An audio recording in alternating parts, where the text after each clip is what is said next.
Hi hello வணக்கம். இன்றைக்கி நம்ம பல்ப் மோடில் எடுக்கிற ஃபோட்டோஸ்லாம் எப்போ இருக்குங்கிறத பார்க்கலாம். அதுக்கு நம்ம யூஸ் பண்ண போகிற லைட் இந்த லைட்டு தான்.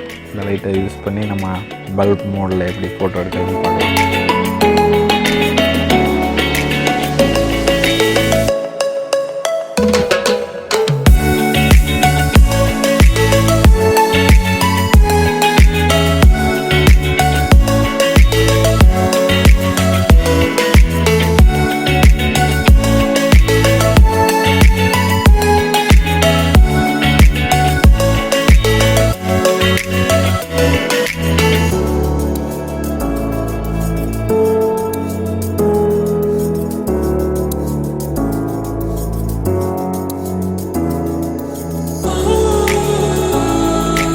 அதுக்கு நம்ம யூஸ் பண்ண போகிற லைட், ஐயோ இது சிக்கிக்கிச்சு, இந்த லைட்டு தான்.